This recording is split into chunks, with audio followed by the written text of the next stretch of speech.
ॐ अज्ञानतिमिरान्धस्य ज्ञानाञ्जनशलाकया चक्षुन्मीलितं येन तस्मै श्रीगुरुवे नमः। जय श्री कृष्ण चैतन्य प्रभु नित्यानंद, श्री अद्वैत गदाधर श्रीवासादि गौर भक्तवृंद। हरे कृष्ण कृष्ण कृष्ण हरे हरे, हरे राम राम राम हरे हरे।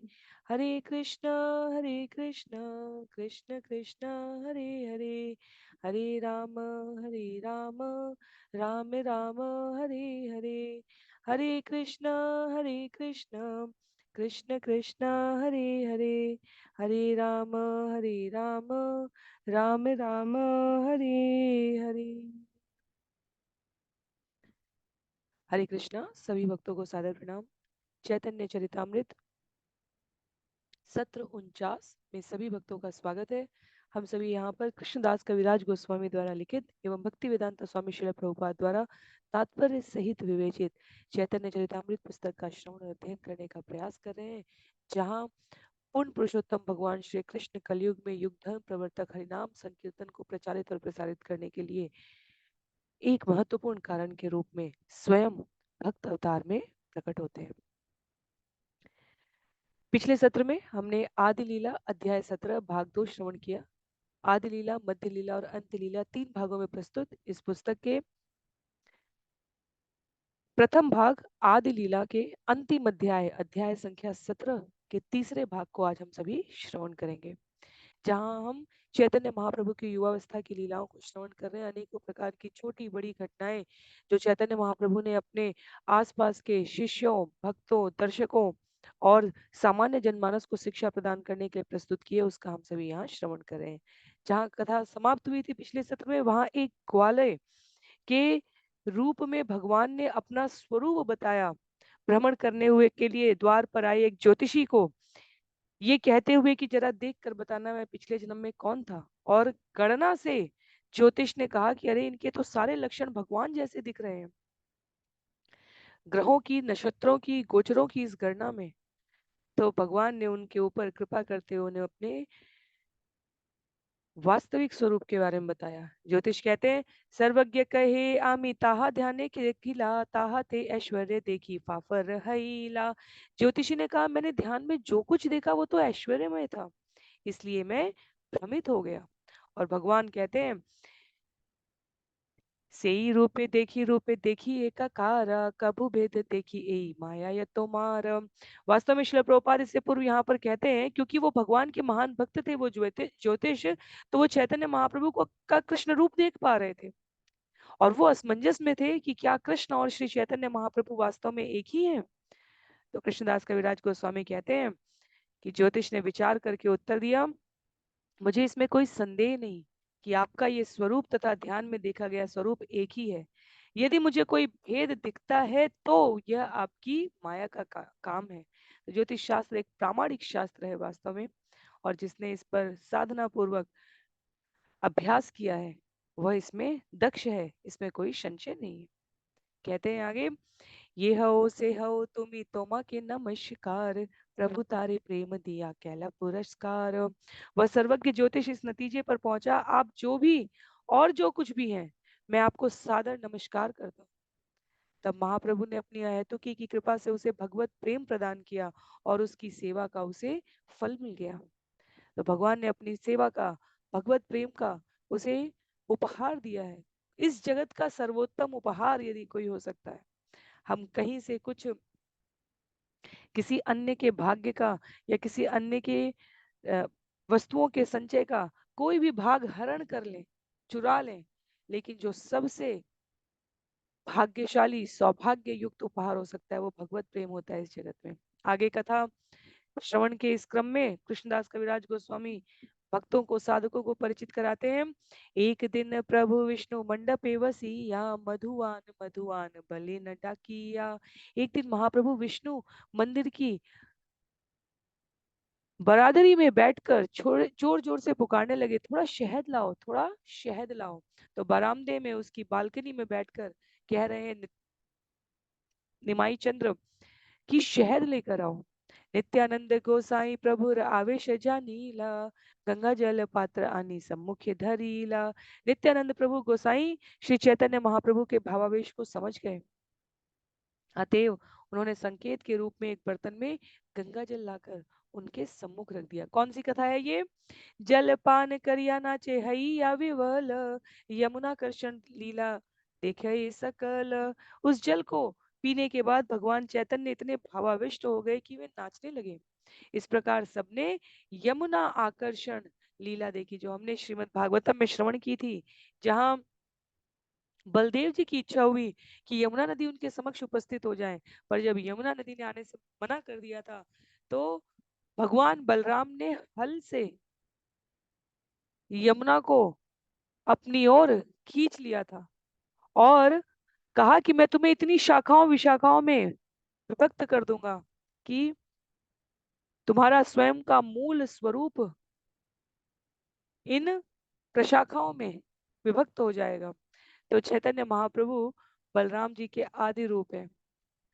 भावावेश में शहद लाने के लिए कहते हैं, अर्थात वारुणी पीकर, जिस प्रकार बलराम जी ने उस समय वृंदावन में यमुना के संग और गोपियों के संग लीलाएं की हैं, उस लीला भाव में भगवान यहाँ पर उपस्थित हो गए। जयदेव गोस्वामी दश अवतारों की स्तुति में इस घटना का भी वर्णन करते हैं।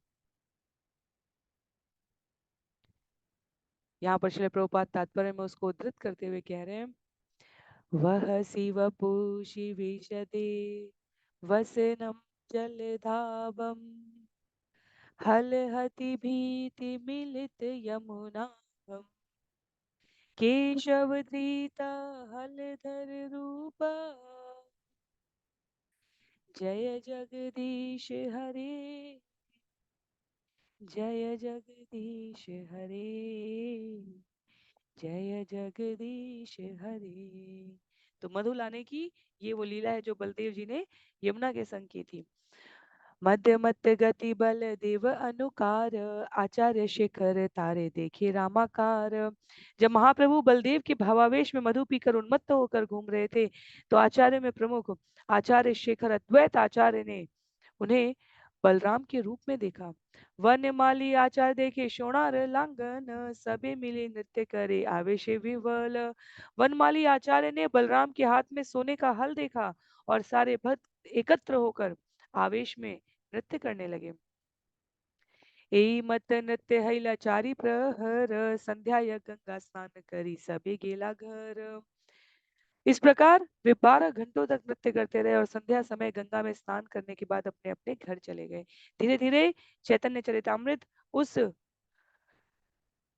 कथा सागर में प्रवेश कर रहा है जहां किसी तत्व की व्याख्या करने की अतिरिक्त आवश्यकता नहीं है। जिन्होंने भगवत गीता और भागवतम श्रवण किए, उन्हें चैतन्य चरितामृत के शब्दों पर अक्षरशः विश्वास रहेगा। यहाँ 12 घंटे कहने का अर्थ है कि उससे अधिक समय हो सकता है नृत्य करते हुए भगवान नाम में अपने आप को आवेशित अवस्था में अनुभूत करते हुए भगवान और उनके भक्तों का, उससे कम का समय नहीं है। तो यहाँ पर हमारी इंद्रिय क्षमताएं साथ नहीं देंगी ये सोचने का। यदि हम देखें कि भगवान बिना एक आम का बीज बो दे तत्क्षण वो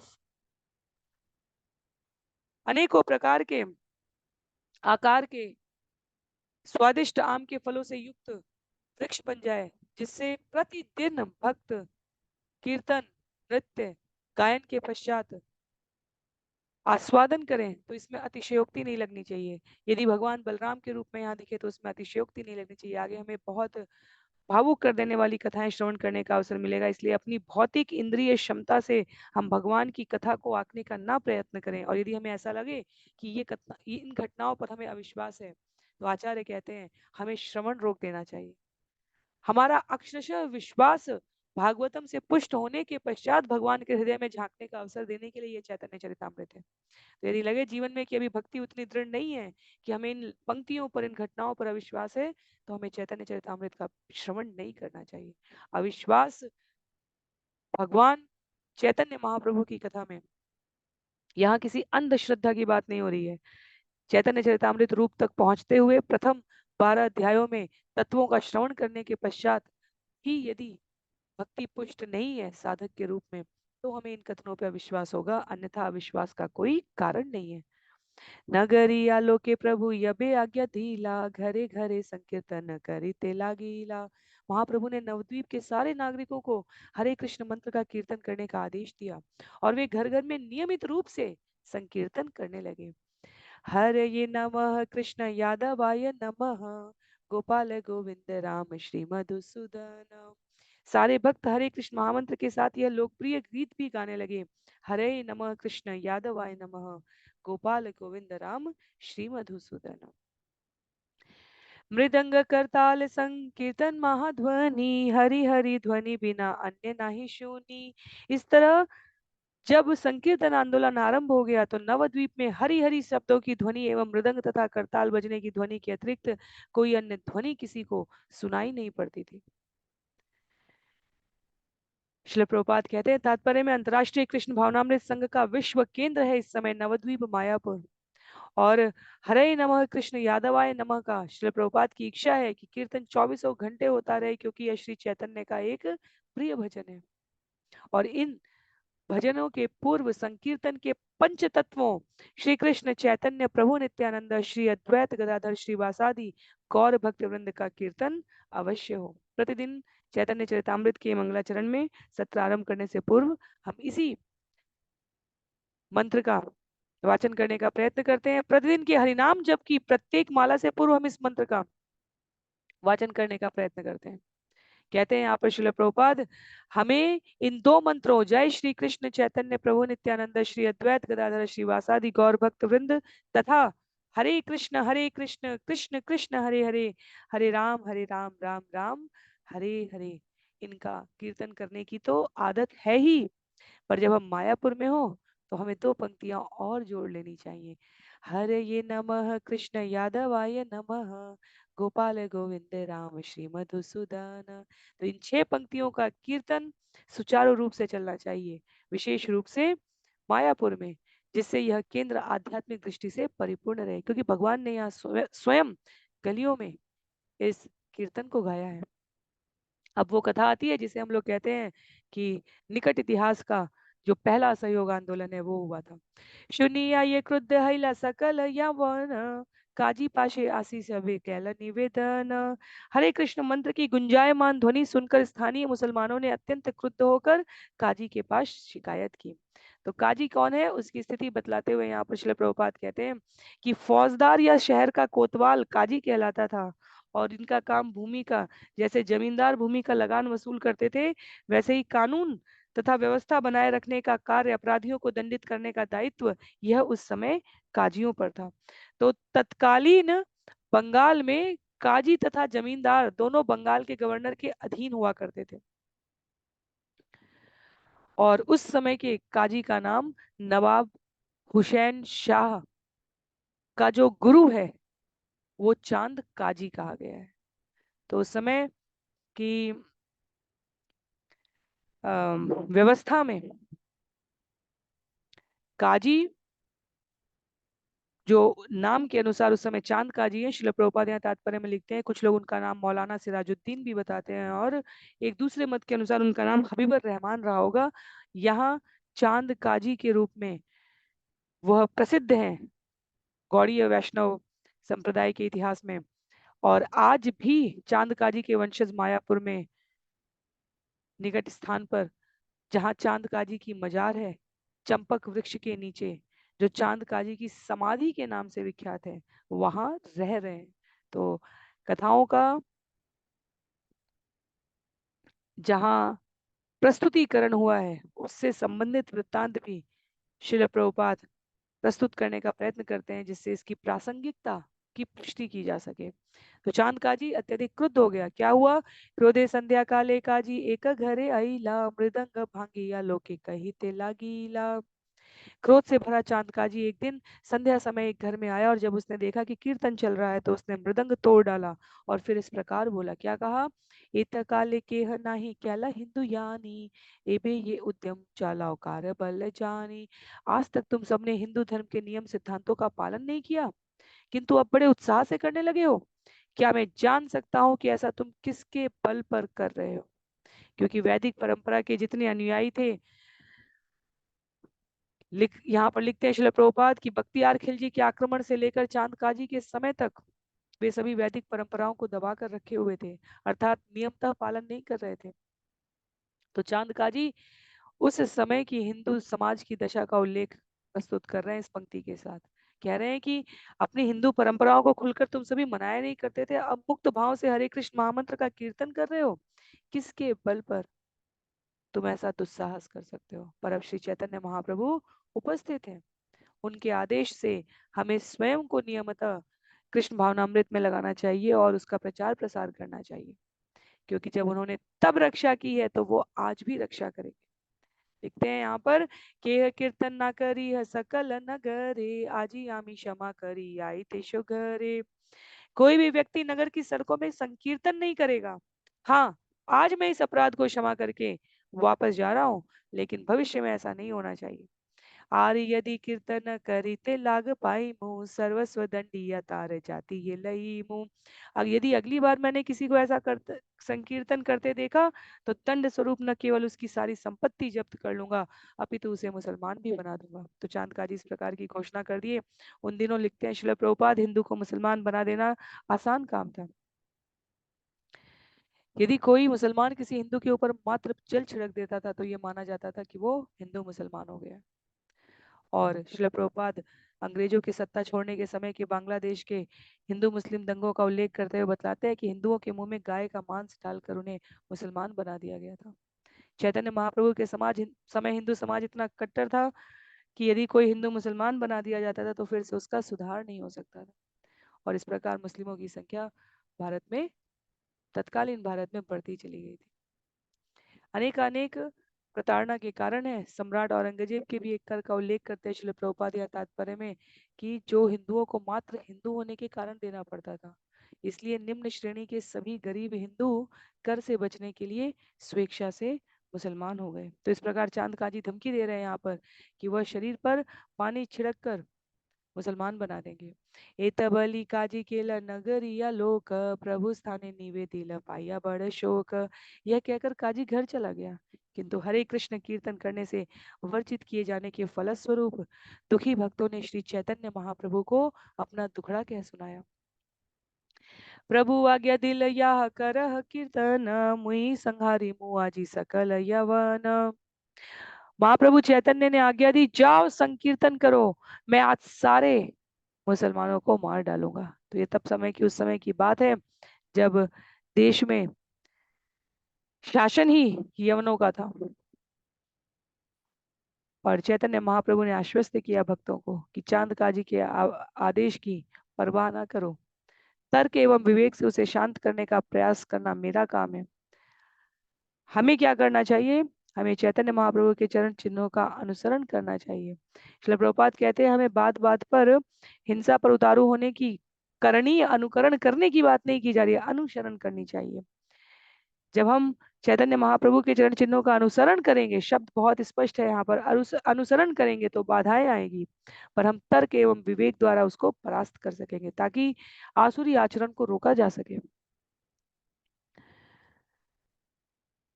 चैतन्य महाप्रभु ने चांद काजी के आदेश का उल्लंघन करने का आदेश दिया है, पर अभी हम देखेंगे कि तर्क एवं विवेक से वो उसे शांत भी करेंगे। घरे गिया सब लोग कर ये कीर्तन, काजीर भई स्वक्षण नहीं चमकित मन। सारे नागरिक घर लौटकर संकीर्तन करने लगे, किंतु काजी के आदेश के कारण वे चिंता मुक्त न थे। वे सदैव चिंता से घिरे रहते थे। तासबार अंतरे भय प्रभु मने जानी, कही ते लागी लालो के शीघ्र डाकी आनी। लोगों के मन में घर कर गई चिंता को समझते हुए महाप्रभु ने उन सबको बुलाया और उनसे इस प्रकार कहा, नगरे नगरे आजी करी मुकीर्तन, संध्या काले कर सभी नगर मंडन। मैं प्रत्येक नगर नगर में जाकर संध्या समय संकीर्तन करूंगा, अतएव तुम लोग संध्या समय नगर को सजाओ। चैतन्य महाप्रभु, हम कह सकते हैं कि भगवान है, इसलिए वो इस प्रकार का आदेश दे सकते हैं, पर हमारे जीवन की स्मृति में भी यह सुनिश्चित रहना चाहिए कि भगवान कभी भी अपने भक्त को अकेला नहीं छोड़ते। आगे उल्लेख आता है,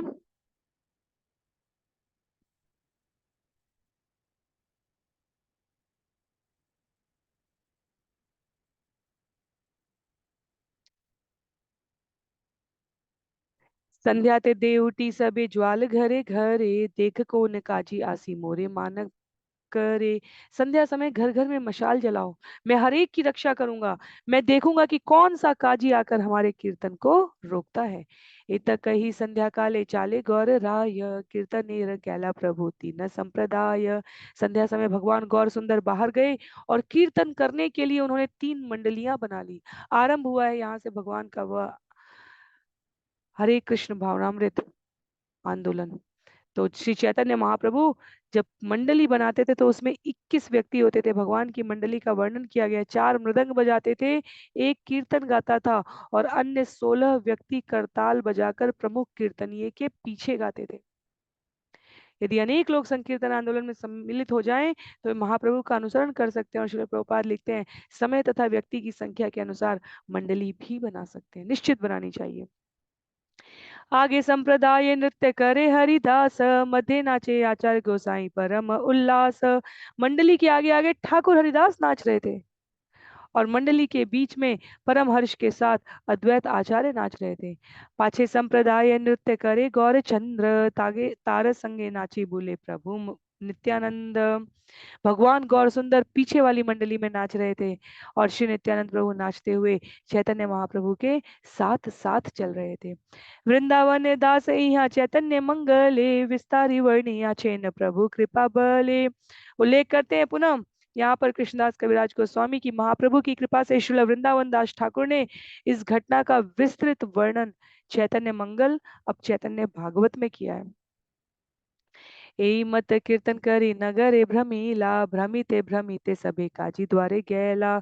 इस तरह कीर्तन करते हुए नगर के हर गली कूचे की परिक्रमा करते हुए अंत में वे काजी के दरवाजे पर पहुंचे। तर्ज गर्ज करे लोक करे कोलाहल, गौर चंद्र बले रोक प्रश्रय पागल। क्रोध से फुसफुसाते और गर्जना करते हुए सारे लोग महाप्रभु के संरक्षण में ऐसा करते हुए पागल हो गए। काजी का आदेश है कि भगवान के पवित्र नाम का कीर्तन न हो।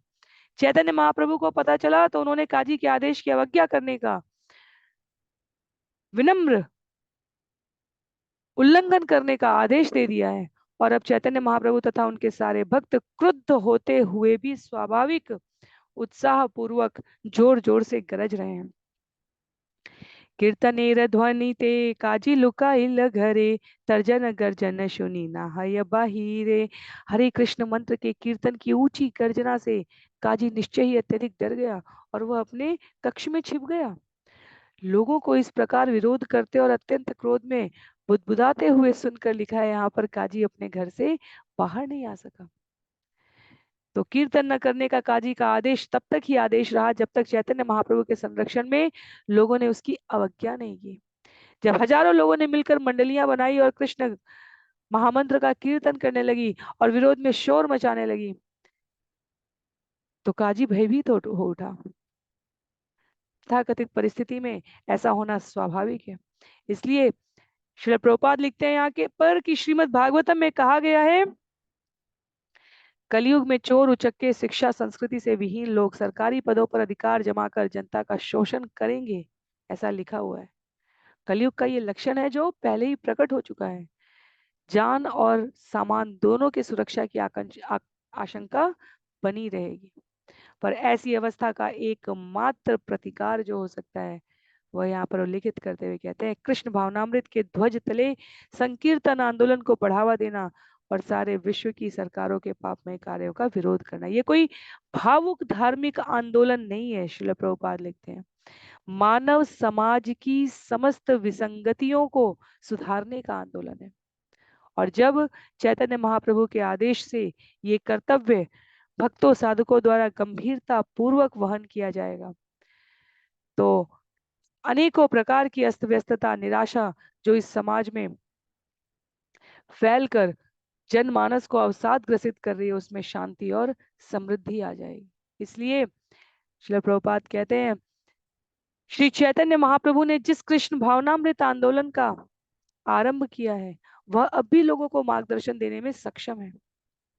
समस्त विश्व के लोगों को इसे गंभीरता से लेना चाहिए, इसके वैज्ञानिक स्वरूप को समझना चाहिए और विश्व भर में इसका प्रचार करना चाहिए। तो चैतन्य भागवत के मध्य खंड के 23वें अध्याय में संकीर्तन आंदोलन का विशद वर्णन है। श्रील प्रभुपाद कहते हैं वहां पर पूरी मंडली गंगा के तटवर्ती मार्ग से आगे बढ़ती हुई जब चैतन्य महाप्रभु कीर्तन करते तो भक्त उनके कीर्तन को दोहराते हुए जाते हैं। और वर्तमान स्थानों का परिचय देते हुए श्रील प्रभुपाद हमें बता रहे हैं कि घाट पर पहुंचने के पश्चात और अधिक नृत्य करने लगे चैतन्य महाप्रभु और उनके समस्त भक्त। उसके बाद वे माधाई घाट गए हैं। वहां से विश्वंभर नाम से विख्यात चैतन्य महाप्रभु गंगा नदी के समूचे तट पर नृत्य करते हैं। फिर बारकोड़ घाट, नागरिया घाट, गंगानगर होते हुए सिमुलिया पहुंचे जो नगर के सिरे पर था। ये मायापुर के चारों ओर का स्थान है। सिमुलिया पहुंचकर महाप्रभु काजी के घर की ओर चले और इस तरह वे चांद काजी के द्वार पर जा पहुंचे। उद्दत लोक भांगे काजिर घर पुष्पवन, विस्तारी वर्णिला इहाँ दास वृंदावन। स्वाभाविक रूप से लोग बहुत उत्तेजित हो गए थे और वे काजी के घर को तथा फूलों के बगीचे को तोड़ फोड़ कर उसके किए का बदला लेने लगे। श्रील वृंदावन दास ठाकुर ने इस घटना का विस्तार से वर्णन किया है।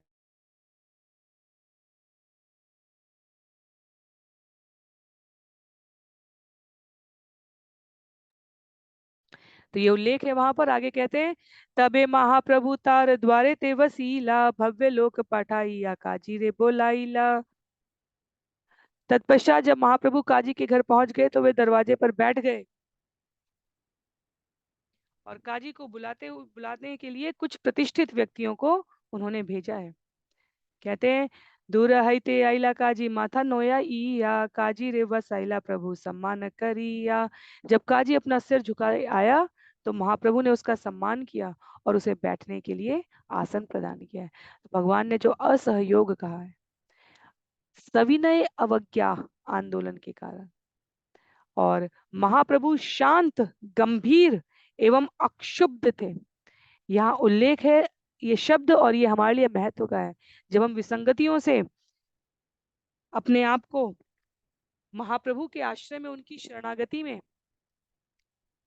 विचार करके कि किस प्रकार इनको हमें संभालना है, तब यहाँ लिखा है कि कुछ लोग अपने मन को वश में नहीं कर पा रहे थे पर महाप्रभु शांत, गंभीर एवं अक्षुब्ध थे।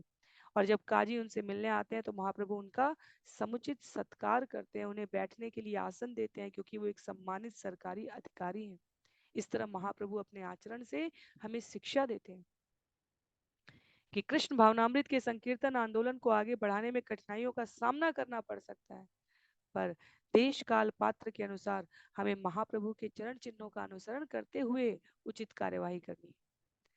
कहते हैं आगे प्रभु बले नामी तोमार आई लाम अभ्यागत आमी देखी लुकाई ला ए धर्म के मत। महाप्रभु ने मैत्री पूर्वक कहा हे महोदय, मैं आपके घर अतिथि के रूप में आया हूँ किंतु आप हैं कि मुझे देखकर अपने कक्ष में छिप गए। ये कैसा शिष्टाचार है। काजी कहे तुम्ही आईस क्रुद्ध हईया तोमा शांत कराई ते रही नु लुकाइया। काजी ने कहा आप मेरे घर अत्यंत क्रोधित होकर आए हैं, आपको शांत करने के लिए मैं तुरंत आपके सामने नहीं आ पाया, अपितु अपने आप को मैंने छुपा लिया। ए बेतुमी शांत है ला आसी मिली ला, भाग्य मोर तोमा है न अतिथि पाईला। चूंकि अब आप शांत हो चुके हैं इसलिए मैं आपके पास आया हूँ। ये मेरा अहो भाग्य है कि मैं आप जैसे महान अतिथि का स्वागत कर रहा हूँ। ये काजी के शब्द हैं, चांद काजी कह रहे हैं चैतन्य महाप्रभु को। कहते हैं ग्राम संबंधे चक्रवर्ती है मोर चाचा, देह संबंधे है ते है ग्राम संबंध साचा। गांव के नाते नीलांबर चक्रवर्ती ठाकुर मेरे चाचा लगते थे। ऐसा नाता शारीरिक संबंध से कहीं अधिक सुदृढ़ होता है। तो यदि नीलांबर चक्रवर्ती चांद काजी के चाचा है तो इसका अर्थ हुआ कि चैतन्य महाप्रभु की माता शची देवी संबंध में, गांव के संबंध में चांद काजी कहना चाह रहे हैं कि मेरी बहन लगेंगी और उस हिसाब से मैं आपका मामा लगूंगा। श्रील प्रभुपाद कहते हैं यहाँ पर तात्पर्य में दूर दराज के गांवों में हिंदू तथा मुसलमान जातियां परस्पर मेल जोल से अच्छा संबंध रखकर शांति पूर्वक रहती थी। और उस समय काल में बता रहे हैं कि हिंदू और मुसलमानों के बीच का मैत्री संबंध किसी प्रकार का उपद्रव नहीं करता था। यह जो वर्तमान में या विगत कुछ शताब्दियों का उपजित कलुषित वातावरण है वह राजनीतिज्ञों विशेषतया विदेशी शासकों की देन है, जिसने भारत का विभाजन भी करा दिया। वर्तमान में केवल हिंदू और मुसलमान नहीं, श्रील प्रभुपाद कहते हैं सारी जातियों और राष्ट्रों को एक ही विश्व शांति मानवता के मार्ग पर चलने का मार्गदर्शन करने का सशक्त मूल आधार हरे कृष्ण आंदोलन है। गोपाल कृष्ण गोस्वामी महाराज जो यहाँ चित्र में दिख रहे हैं, जब यह एक समय भारत के तत्कालीन प्रधानमंत्री से विश्व की सबसे विशाल बृहद भगवत गीता का अनावरण कराते हैं, उद्घाटन कराते हैं, इस्कॉन दिल्ली के एक मंदिर में। इस दिल्ली में इस्कॉन के कई मंदिर हैं, करीब 17-18 मंदिर हैं और अनेक अनेक केंद्र हैं। तो उनमें से एक मंदिर में अनावरण कराते हैं, उद्घाटन कराते हैं, और तब वहाँ प्रधानमंत्री को पता चलता है कि हिंदी भगवत गीता श्रील प्रभुपाद की 100 से अधिक भाषाओं में प्रकाशित है। तब प्रत्येक भाषा में जिसमें भगवत गीता का रूपांतरण किया गया, अनुवाद किया गया है, वह प्रत्येक प्रति प्रधानमंत्री आवास में ली गई, उसका उचित मूल्य देकर। तो इस्कॉन दिल्ली के उस मंदिर से 100 से अधिक भगवत गीता की भिन्न भाषाओं का एक एक प्रति प्रधानमंत्री आवास में पहुंचाया गया है, मूल्य देकर। तो शासक जब धर्म, जो सनातन धर्म है, हमारा वैदिक वांग्मय का धर्म किसी एक विशेष संप्रदाय के लिए नहीं कहा गया, सभी के लिए कहा गया। जब शासक इसका पालन करने के लिए तत्पर हो जाता है, तब सुव्यवस्था सभी भौतिक परिस्थितियों में दुविधा आने के अवसर का समूल नाश, सभी द्वंद्वों का नाश आसानी से संभव हो जाता है जब शासक वैदिक वांग्मय सनातन धर्म की शिक्षाओं के अनुसार आचरण करने लगता है। आगे लिखा है, नीलांबर चक्रवर्ती है तोमार नाना से संबंधे हो तुम्ही आमार भागीना। नीलांबर चक्रवर्ती तुम्हारे नाना है, अतएव तुम इस नाते मेरे भांजे हुए। भागीनार क्रोध मामा अवश्य है स, भागीनार क्रोध मामा अवश्य सह्य मातुलेर अपराध भागीना न लय। जब भांजा अधिक नाराज होता है तो मामा सहता है, और जब मामा कोई अपराध करता है तो भांजा उस पर ध्यान नहीं देता। यही मत दोहर कत्ता हाय ठारे ठोरे भीतरेर अर्थ के बुझिते न पारे। इस तरह महाप्रभु तथा काजी एक दूसरे से संकेतों से बातें करते रहे, किंतु बाहरी व्यक्ति उनकी वार्ता के आंतरिक अर्थ को नहीं समझ सकता था। प्रभु कहे प्रश्न लागी आई लाम तोमार स्थाने, काजी कहे आज्ञा कर ये तो मारे मने। महाप्रभु ने कहा, हे मामा, मैं आपके घर आपसे कुछ प्रश्न पूछने आया हूँ। काजी ने उत्तर दिया, आपका स्वागत है, अपने मन की बात मुझे बतलाइए। प्रभु कहे को दुख खाओ, गाभी तोमार माता वृष अन्न उपजाए ताते ते हो पीता। महाप्रभु ने कहा, आप गाय का दूध पीते हैं, अतएव गाय आपकी माता हुई, और बैल आपके भरण के लिए अन्न उपजाता है, इसलिए वह आपका पिता हुआ। यहाँ चैतन्य महाप्रभु समझा रहे हैं, पिता माता मारी खाओ एबा कौन धर्म, कौन बले कर तुम्ही एमत विकर्म। क्योंकि गाय तथा बैल आपके माता पिता हैं, तो फिर आप उन्हें मारकर कैसे खा सकते हैं? ये कैसा धर्म है? आप किस बल पर ऐसे पाप कर्म करने का दुस्साहस करते हैं? श्रील प्रभुपाद ने इस अवसर का उचित उपयोग करते हुए प्रत्येक व्यक्ति को समझाने का तात्पर्य में प्रयास किया है। हम गाय का दूध पीते और कृषि उपज के लिए तत्कालीन कृषि समुदाय द्वारा बैलों की सहायता ली जाती है। असली पिता हमें अन्न देता है, माता जीवित रहने के लिए दूध देती है, और उसी संबंध से यहाँ चांद काजी गांव का संबंध देकर अपने आप को मामा भांजा समझा रहा है। चैतन्य महाप्रभु ने वास्तविक माता पिता का संबंध देते हुए गाय और बैल की स्थिति समझाई है। वैदिक सभ्यता के अनुसार गाय हमारी जो 7 माताएं बताई गई हैं उनमें से एक है। और चैतन्य महाप्रभु काजी से पूछते हैं, कौन सा धर्म है जिसमें अपने माता पिता को मारकर खाया जाता है? सभ्य समाज में तो ऐसा कोई दुस्साहस ना करेगा।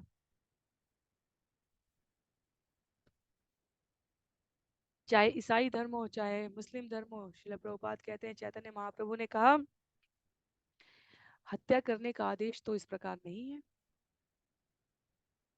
इसलिए कृष्ण भावनामृत आंदोलन का पहला नियम है अभक्ष भक्षण नहीं करना है।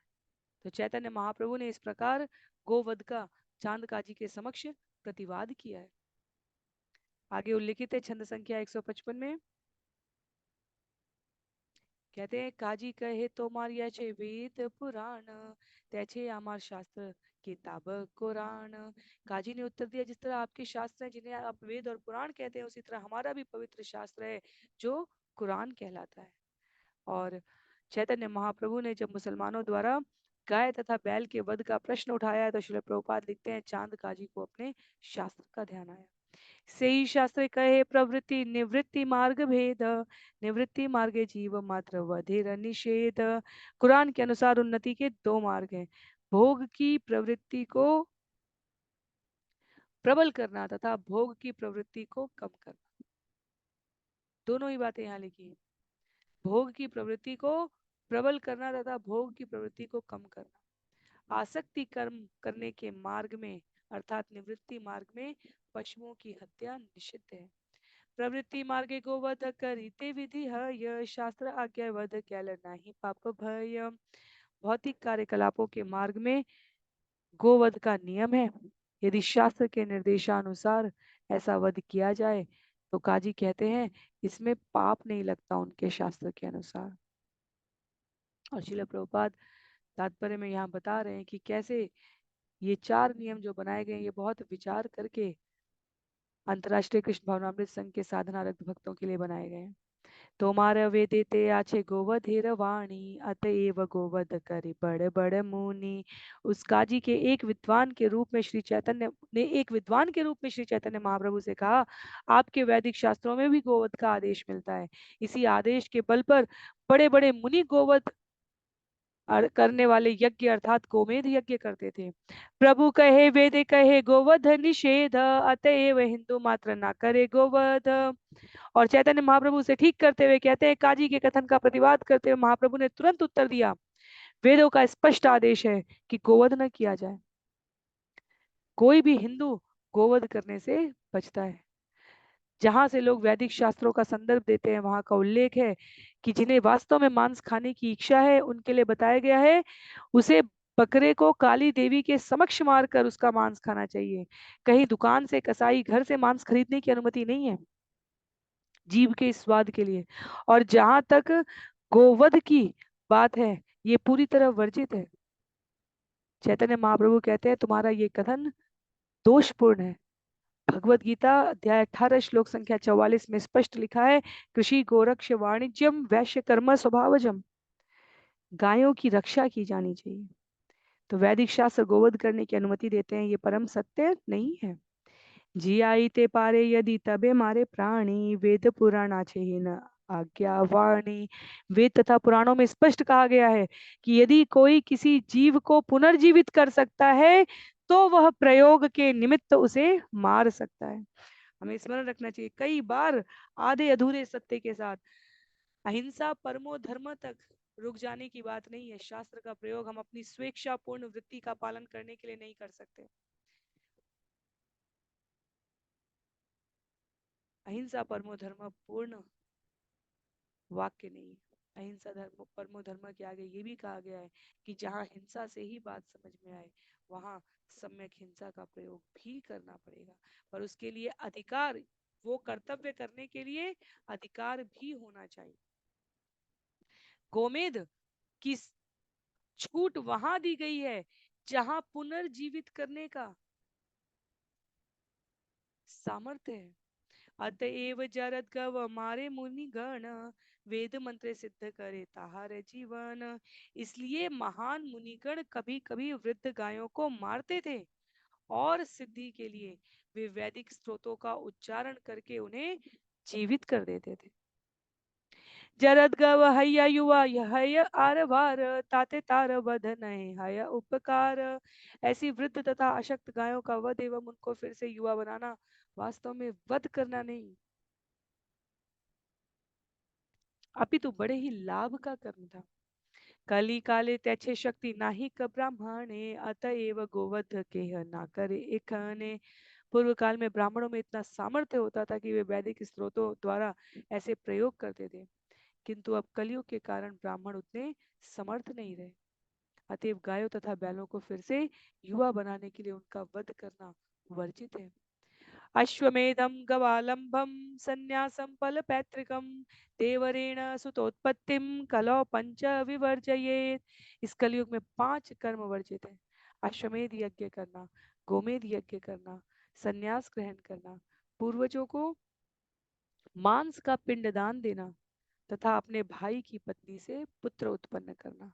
तो ये हमने ब्रह्म वैवर्त पुराण में भी श्रवण किया है, भगवत गीता में भी इसका उल्लेख आया है, और यदि मुझे सही से स्मरण है तो श्रील प्रभुपाद ने तात्पर्य में श्रीमद् भागवतम में भी स्थान पर इसका वर्णन किया है।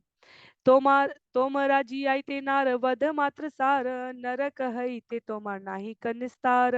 चूंकि आप मुसलमान लोग मरी गाय को जीवित नहीं कर सकते, अतएव आप उनके वध के लिए उत्तरदायी हो, इसलिए आप नरक जा रहे हो और आपके मोक्ष के लिए कोई मार्ग नहीं है। गोअंगे यत लोम तत सहस्रवत्सर गोवधीरो रव मध्य पचे निरंतर। गोवध करने वालों को उतने 1000 वर्षों तक नरक में सड़ना पड़ता है जितने रोए उस गाय के शरीर में होते हैं। तो माँ सभा शास्त्र करता सेह भ्रांत है ल ना जानी शास्त्रे मर्म एछे आज्ञा दील। कहते हैं यहाँ पर चैतन्य महाप्रभु के शब्दों को उद्धृत करते हुए कृष्णदास कविराज गोस्वामी, आपके शास्त्र में अनेक त्रुटियां और भ्रांतियां हैं, इनके रचयिताओं ने ज्ञान का सार न जानने के कारण ऐसे आदेश दिए हैं जो विवेक एवं तर्क के विरुद्ध थे। सुनी स्तब्ध है लकाजी नाही स्फुरे वाणी विचार रिया कहे काजी पराभव मानी। श्री चैतन्य महाप्रभु के इन कथनों को सुनकर काजी तर्कहीन हो गया और आगे एक भी शब्द न बोल सका। इस तरह पूर्ण विचार करके काजी ने हार स्वीकार कर ली और इस प्रकार कहा। तो काजी इन तर्कों से अपने आप को परे न कर सका, क्योंकि यह मनुष्य की इच्छा से उत्पन्न भोग वृत्ति है।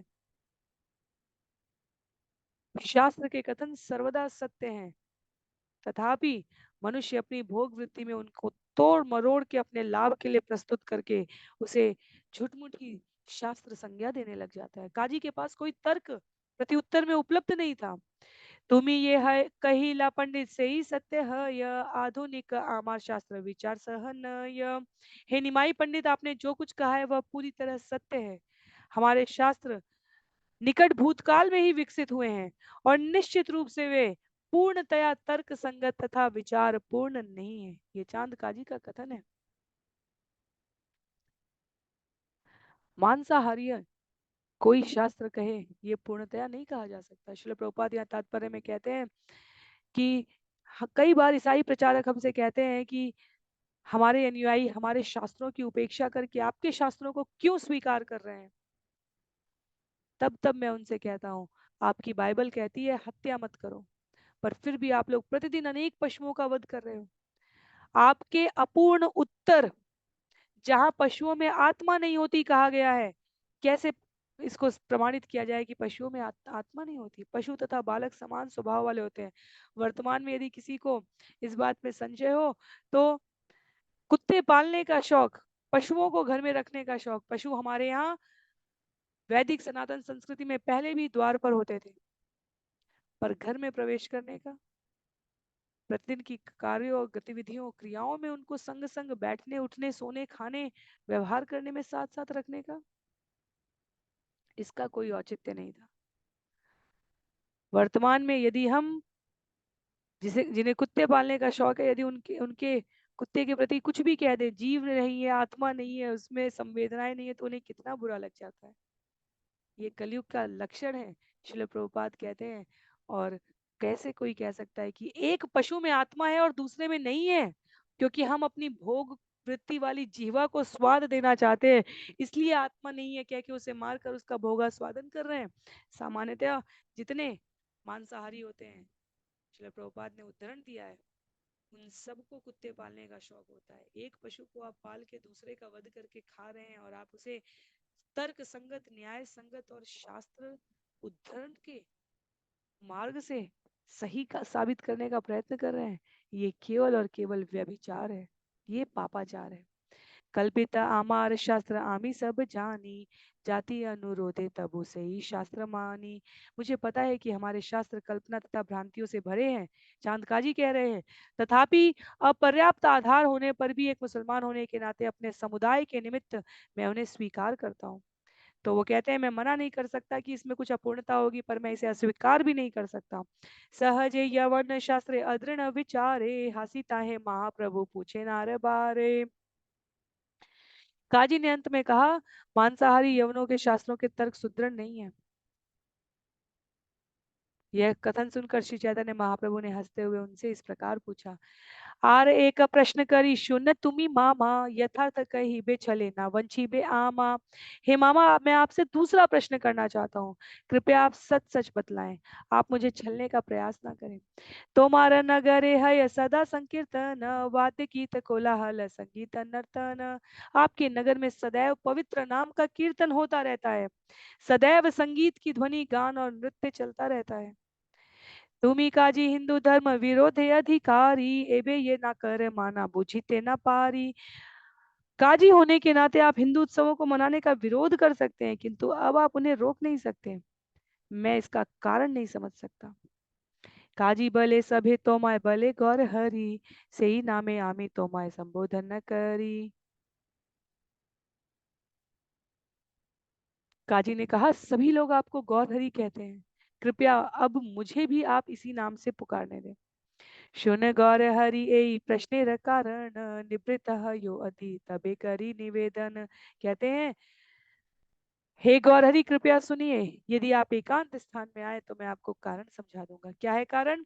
प्रभु बले ए लोक आमार अंतरंग हय, स्फुट करी कह तुमी ना करी है भय। महाप्रभु ने उत्तर दिया, ये सारे लोग मेरे अंतरंग साथी हैं, आप निसंकोच भाव से कहें, इनसे डरने की कोई बात नहीं है। काजी कहे यबे आमी हिंदू घरे गिया, कीर्तन करिलो माना मृदंग भांगिया। सेई रात्रे एक सिंह महाभयंकर, नर देह सिंह मुख गर्जय विस्तर।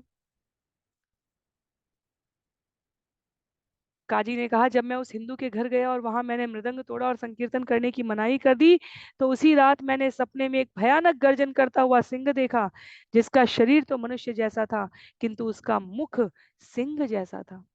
शयने आमार ऊपर लाफ दिया चढ़ी, अट्ट अट्ट हासे करे दंत कड़मणि। कहते हैं, जब मैं सो रहा था तो वो सिंह मेरी छाती पर कूद पड़ा, वह अट्टहास कर रहा था और अपने दांत कटकटा रहा था। मोर बुके नख दिया घोर स्वरे बले, फाड़ी मुतो मार बुक मृदंग बदले। सिंह ने मेरी छाती पर अपने नाखून गड़ाते हुए भयानक स्वर में कहा, चूंकि तुमने मृदंग तोड़ा है, इसलिए मैं तुम्हारी छाती को अभी फाड़ देने जा रहा हूँ। तो ये काजी अपने स्वप्न का वर्णन कर रहे हैं गौर हरि के समक्ष। कहते हैं, मोर कीर्तन माना कर इस करी मुतोर छय, आंखी मुधी कापी आमी पाया बड़ भय। तुमने मेरे संकीर्तन पर प्रतिबंध लगाया, आते हुए मैं तुम्हारा विनाश कर दूंगा। उनसे डर कर मैंने अपनी आंखें बंद कर ली और मैं कांपने लगा। काजी कहते हैं, भीत देखी सिंह बले हई या सदय, तोरे शिक्षा दीते कैलू तोरा पराजय। मुझे इस तरह डरा हुआ देखकर सिंह बोला, तुम्हें सबक सिखाने के लिए मैंने तुम्हें पराजित किया है, किंतु अब मुझे तुम पर कृपालु हो जाना चाहिए। से दिन बहुत नाही कैली उत्पात, तेई क्षमा करी ना करी नु प्राणघात। उस दिन तुमने कोई बड़ा उत्पात नहीं मचाया, इसलिए मैंने तुम्हें क्षमा कर दिया और तुम्हारे प्राण नहीं लिए। ऐसे यदि पुनः कर तबे न सहीमु, सवन से तो मारे मारी न यवन नाशीमु। किंतु यदि तुम फिर से ऐसा कार्य करोगे तो मैं सहन नहीं करूंगा, तब मैं तुम्हें, तुम्हारे सारे परिवार को और सारे मांसाहारी यवनों को मार डालूंगा। एत कही सिंह गेल आमार हल भय, एई देख नख चिन्ह अमोर हृदय। यह कहकर सिंह चला गया, किंतु मैं उससे बहुत ही भयभीत था। देखिए ना, मेरे हृदय पर बने उसके नाखूनों के चिन्ह को। तो चांद काजी उस चिन्ह को दिखा रहे हैं। एत बलि काजी निज बुक देखा सुनी देखी सर्वलोक आश्चर्य मानील। इस वर्णन के बाद काजी ने अपनी छाती दिखाई। उसकी बातें सुनकर तथा चिन्हों को देखकर सारे लोग इस विस्मयकारी घटना को मान गए। काजी कहे इहा आमी कारे न कहीला से दिन आमार एक पियादा आईला। काजी ने कहा मैंने इस घटना की बात किसी से नहीं की, किंतु उसी दिन मेरा एक सेवक मुझसे मिलने आया। आसी कहे गेलु मुई कीर्तन निषेधित अग्नि उल्का मोर मुखे लागे आचंबित। मेरे पास आकर उस अर्दली सेवक ने कहा जब मैं संकीर्तन रोकने गया तो सहसा मेरे मुंह पर आग की लपटें टकरा गई। पुड़ी ल सकल दाढ़ी मुखे हैल व्रण यही पे याद आया तार यही विवरण। मेरी दाढ़ी जल गई और मेरे गालों पर फफोले पड़ गए। जो भी सेवक वहां गया उसने वैसा ही विवरण दिया। अर्थात भगवत कृपा से संकीर्तन नगर संकीर्तन को रोकने वाले इस आदेश का पालन करवाने का प्रयास कर रहे काजी के सेवकों को पहले ही त्रासदायी मिल रही थी। कहीं किसी का मुंह जल जा रहा था, कहीं किसी को फफोले पड़ जा रहे थे। ताहा देखी रही नु मुई महाभय पैया कीर्तन ना वर्जिय घरे रहो तवसिया। तो चांद काजी कहते हैं ये देखकर मैं अत्यधिक डर गया। मैंने उनसे संकीर्तन को न रोक कर घर पे बैठने के लिए कहा। तो वो कहते हैं मैं स्वीकार करता हूं कि वास्तव में व्यक्तिगत रूप से नरसिंह देव मेरी छाती पर आकर उनके नाखूनों के प्रहार से मुझे बतलाए कि ऐसा उपद्रव तुमने आरंभ करने की कोशिश की, जहां तुमने नगर संकीर्तन रोक दिया, ये उचित नहीं है। और ये बात मैंने किसी को नहीं बताई, तब भी एक सेवक ने मुझसे आकर कहा कि बिना किसी हेतु के कहीं दूर दूर तक अग्नि नहीं थी, और जब मैं एक घर में नगर संकीर्तन रोकने के लिए उद्देश्य से गया तो मेरी दाढ़ी जल गई, मेरे गालों में फफोले आ गए। तबे नगरे हईबे स्वच्छंदे कीर्तन शुनि सबम लक्षा आसी कैला निवेदन। तब सारे मांसाहारी यवनों ने यह सुनकर कि नगर में स्वच्छंद संकीर्तन होगा आकर निवेदन किया।